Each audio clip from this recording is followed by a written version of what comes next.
আগের দিনই পালাবদল ঘটেছে দেশের ক্রিকেটের নেতৃত্বে। ঘণ্টাখানেকের মাঝে আমিনুল ইসলাম বুলবুলের বিদায় হয়েছে, বিসিবি সভাপতির চেয়ারে বসেছেন তামিম ইকবাল।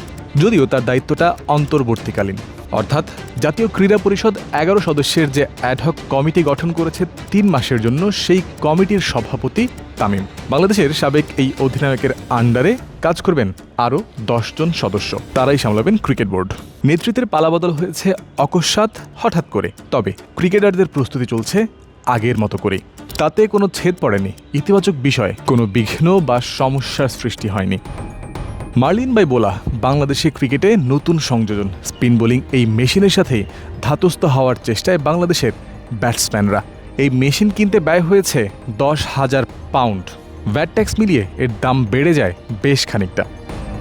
পরীক্ষামূলক ভিত্তিতে আপাতত বাংলাদেশে এই যন্ত্রটি আনা সংশ্লিষ্ট সবার সন্তুষ্টির কারণ হলে সামনের দিনে আরও বেশ কিছু স্পিন বোলিং মেশিন দেখা যেতে পারে বাংলাদেশের ক্রিকেটে।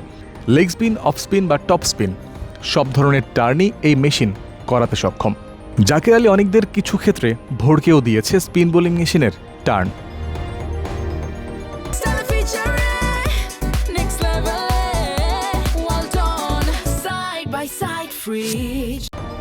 স্পিন বলের ক্ষেত্রেই গতি যদি কিছুটা বেশি হয় আর টার্ন যদি হয় এত সর্পিল, তাহলে তো ব্যাটারদের প্রস্তুতিতে এক গুরুত্বপূর্ণ ভূমিকা রাখতে যথেষ্ট সক্ষম। বুধবার দিনের প্রথম ভাগটায় স্পিন বোলিং মেশিনে জাকের আলীদের পরে সৌম্য সরকার ও তাওহিদ হৃদয়দের পালা এসেছে। এই স্পিন বোলিং মেশিনে নিজের একটা জায়গা নিয়ে কাজ করে চলেছেন তাওহিদ হৃদয়, সেটা হলো তার খেলা সুইপ শট। এমনিতে সুইপ বা স্লক সুইপ হৃদয়ের গো টু শট যথেষ্ট পছন্দ করেন ম্যাচে এই শটের ইমপ্লিমেন্ট করতে। সেন্টার পিচে স্পিন বোলিং মেশিনের এগেইনস্টে যাওয়ার আগে কোচ মোহাম্মদ সালাউদ্দিনের সাথে হৃদয় প্রথমে আলোচনা করে নিয়েছেন সুইপ শট নিয়ে। টেকনিক আর খুঁটিনাটি সালাউদ্দিন বলে দিয়েছেন। হৃদয় মনোযোগী ছাত্রের মতো হৃদয় তা শুনেছেন।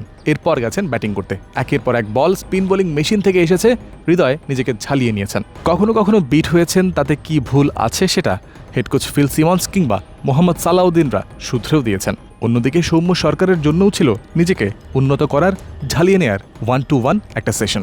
কোচ মোহাম্মদ সালাউদ্দিন তার সঙ্গে কাজ করেছেন নিবিড়ভাবে, ধরে ধরে দেখিয়ে দিয়েছেন কোথায় ফাইন টিউনিং করা যেতে পারে।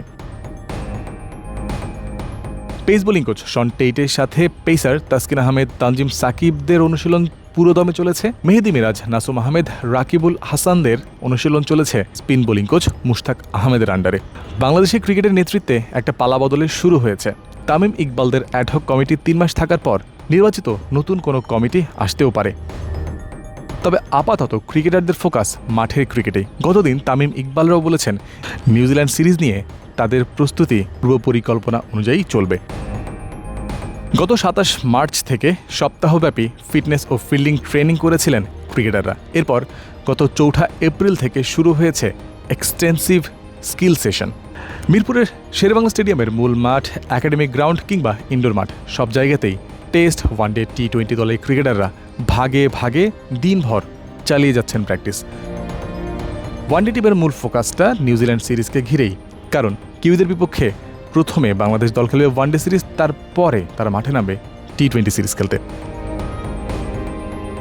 মিরপুর শেরেবাংলা জাতীয় ক্রিকেট স্টেডিয়াম থেকে জয়ন্ত বিন্দু, ক্রিক ফ্রেন্সি।